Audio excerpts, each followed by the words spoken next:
After decades of military boots on African soil, the tricolour of France is finally being lowered in Senegal. The unbelievable has just happened. French military troops have been spotted rushing out of Senegal. At the airport, many were seen carrying bags, retreating in haste, as if history itself had just turned a corner. The Senegalese government, long viewed as deeply aligned with France, has now taken a bold, unexpected step.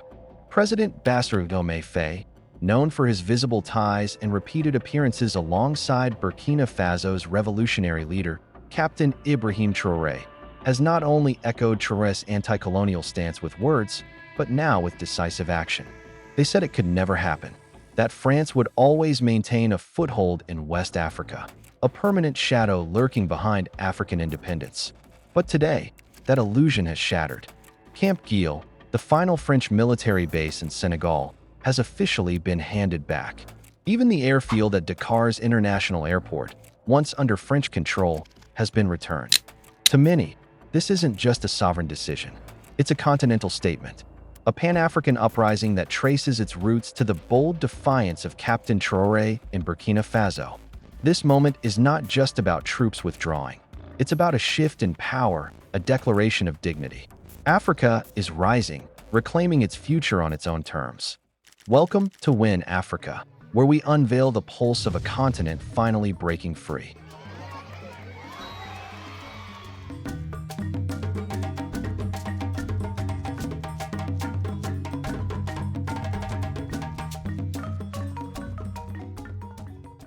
To understand why this moment matters, we need to go back, way back.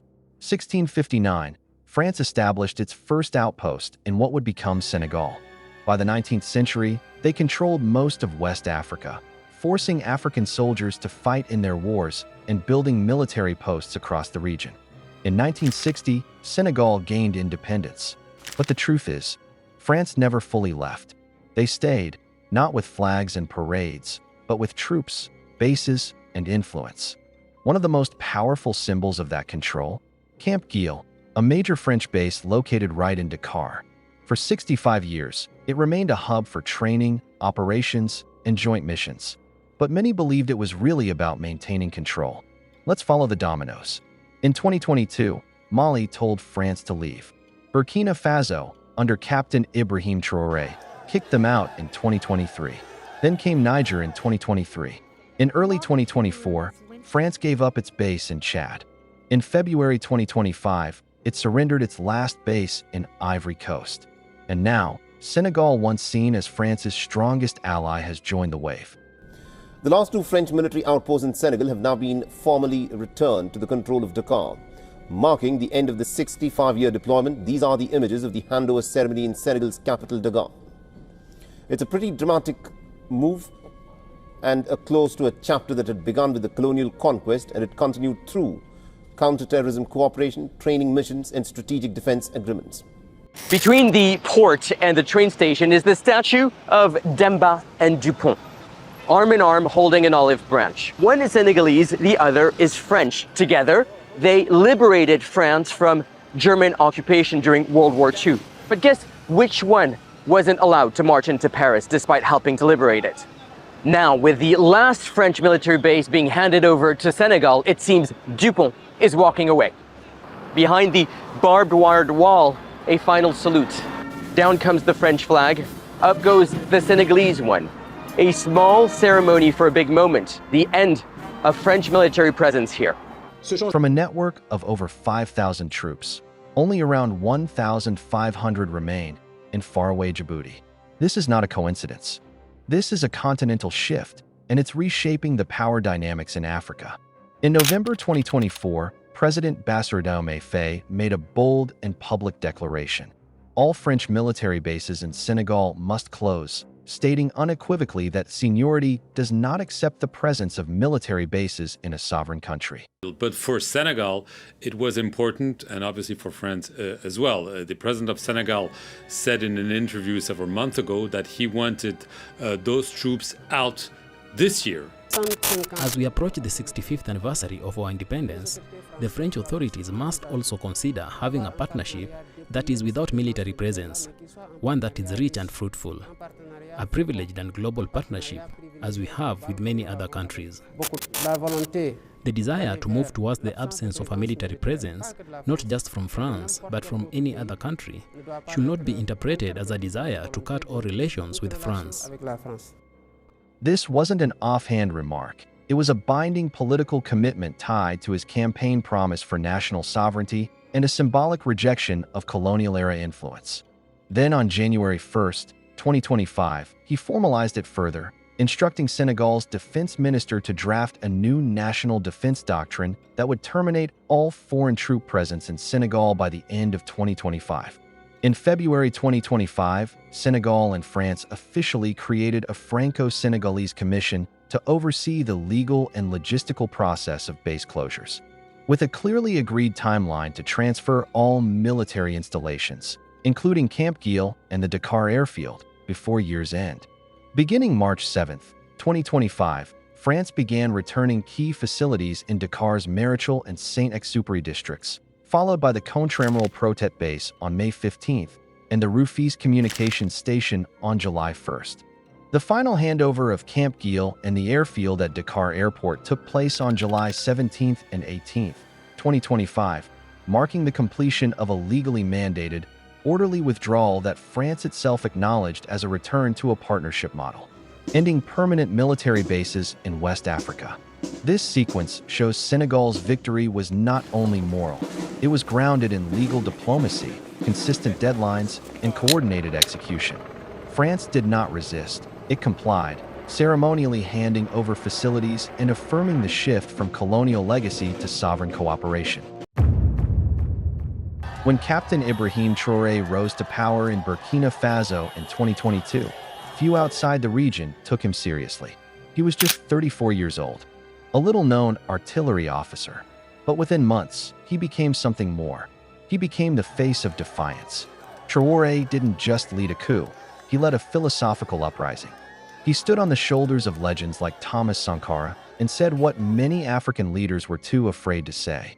Africa must break free from foreign domination, politically, economically, and militarily. In 2023, Traoré expelled all French troops from Burkina Faso. He canceled military agreements that had stood for decades. He shut down French radio stations accused of pushing propaganda. He even suspended tax breaks for French corporations. This wasn't just politics. It was a message to the rest of Africa. We can choose sovereignty, and the continent was watching. Mali and Niger soon followed Traoré's lead. Between 2020 and 2023, all three nations saw military takeovers.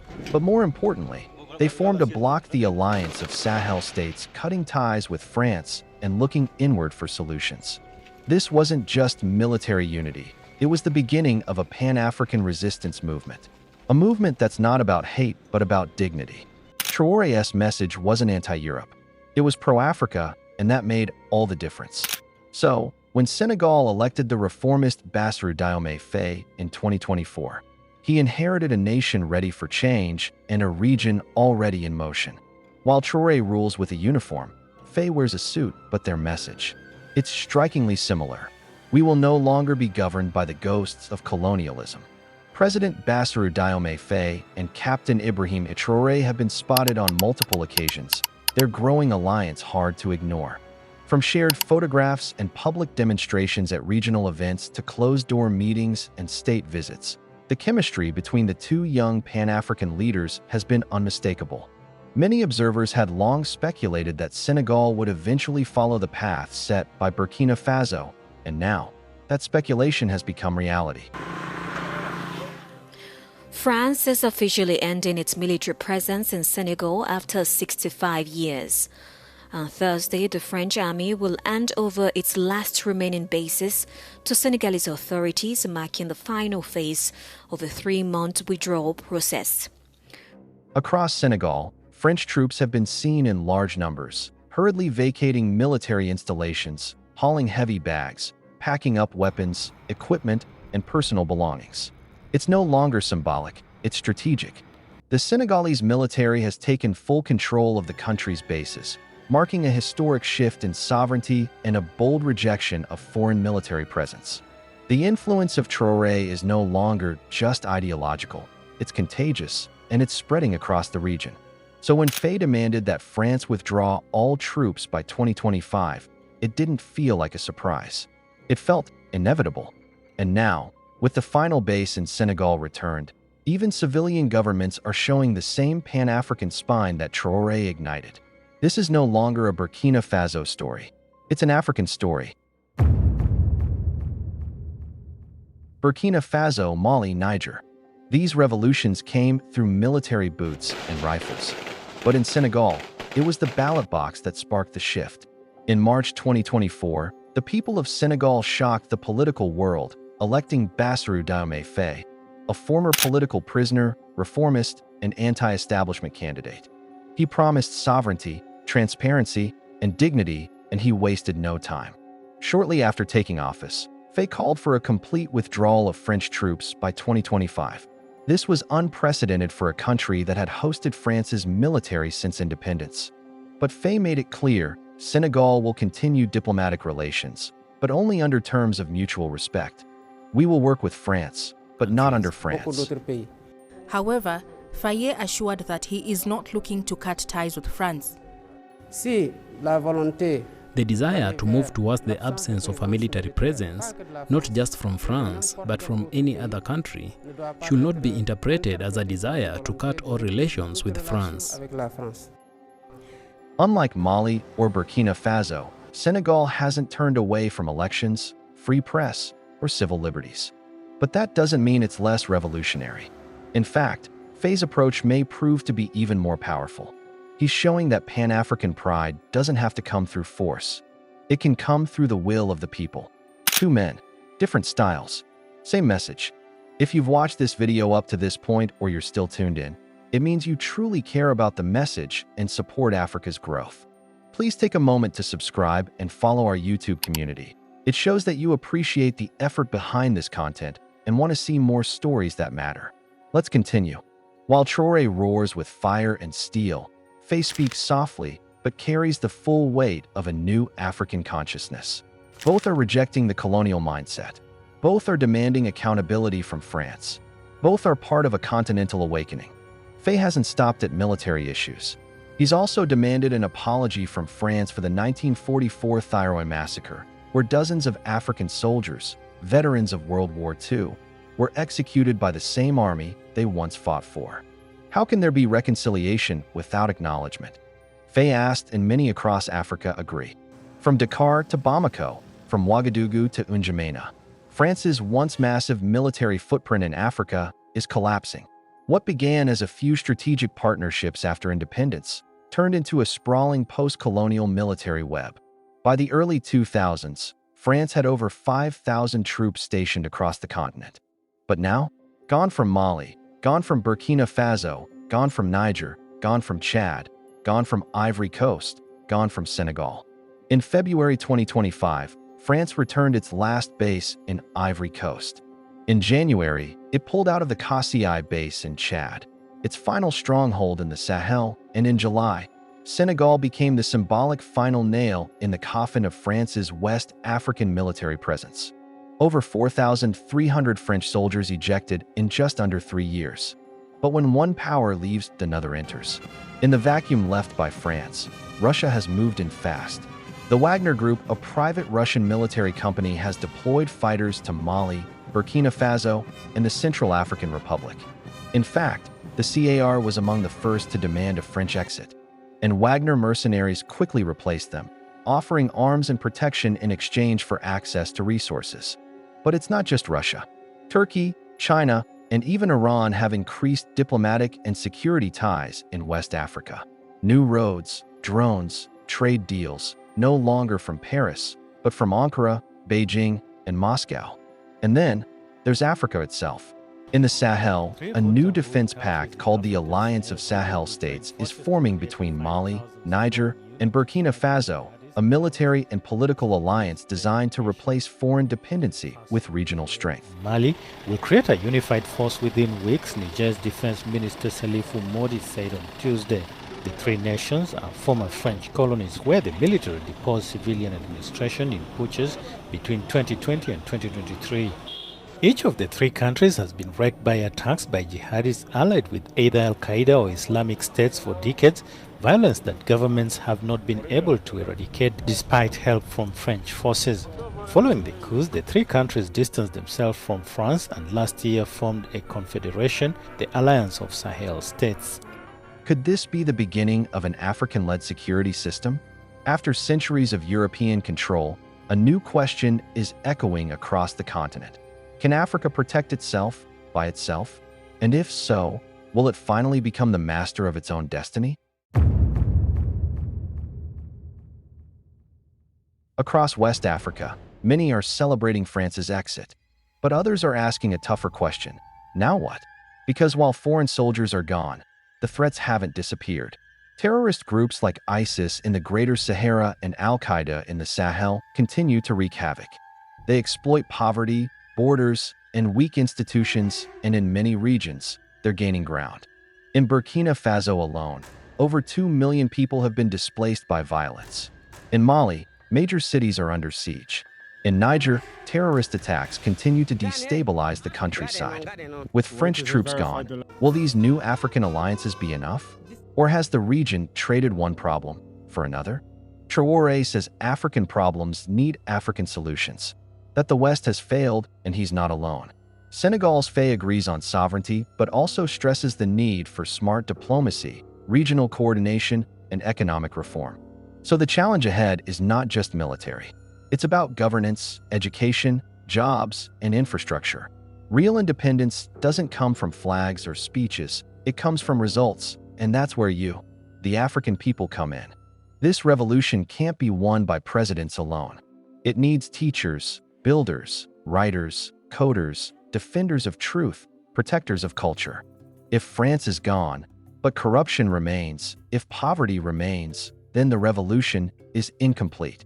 But if Africa can rise from the ashes of colonialism, forge its own alliances, secure its own borders, and build from the inside out, then history will remember this moment as the beginning of the rebirth. From Ouagadougou to Dakar, from Bamako to Niamey, the winds of change are sweeping through Africa. What began with soldiers in fatigues has now been echoed by presidents in suits, by students in classrooms, by farmers in fields, by you. Ibrahim Traoré lit the match, Bassirou Diomaye Faye passed the torch, proving that the revolution doesn't have to wear a uniform. Whether by coup or election, one thing is clear: the age of blind obedience to former colonial powers is over. France has left Senegal, and it might soon leave the continent entirely. But this isn't just about foreign troops. It's about the African mind reclaiming its power. This is not just Traoré's revolution, not just Faye's mission. It is our revolution, your revolution, a movement of people who dare to dream of a sovereign, united, and thriving Africa. One continent, many voices, one rising flame. Behind every headline, behind every speech and withdrawal notice, there is a generation rising, and it's not wearing suits or uniforms. It's wearing hoodies, holding smartphones, coding apps, organizing protests, and reshaping the narrative. Africa is the youngest continent on Earth, with over 70% of its population under the age of 30. And for too long, this youth was treated as a liability, ignored, silenced, or unemployed. But now, they're becoming Africa's greatest weapon, not in war, but in the war for identity, dignity, and direction. It was the youth who amplified the voices of Traoré and Faye on social media. It was the youth who organized and voted for change in Senegal. It's the youth who are creating new economies online, demanding accountability from leaders, exposing corruption, and refusing to settle for the colonial scripts of the past. They're not just asking for independence, they're demanding transformation. Not just sovereignty from Europe, but sovereignty over their own futures. They are not naive. They know that removing French troops doesn't magically solve the deeper problems. But they also know this: you can't build a new Africa on borrowed blueprints. This is a generation that wants to build, not beg. A generation that doesn't just want foreign aid, but fair trade. Not speeches about potential, but platforms to unlock it. This revolution is no longer about just reclaiming land or power. It's about reclaiming possibility, and Africa's youth are the authors of that future.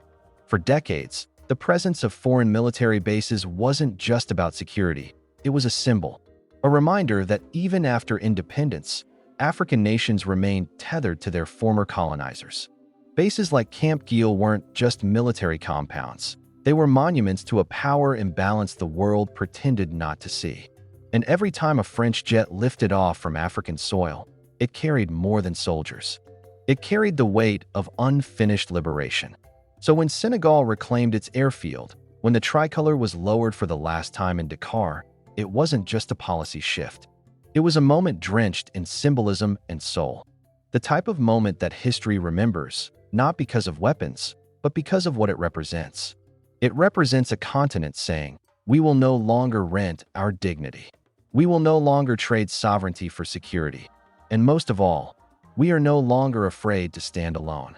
In a world where power is often measured by bombs and borders, Africa is beginning to redefine power, not as control over others, but as control over itself. This is When Africa, and this is just the beginning. Don't forget to like, share, and subscribe, because the story of Africa is being written right now and you are part of it.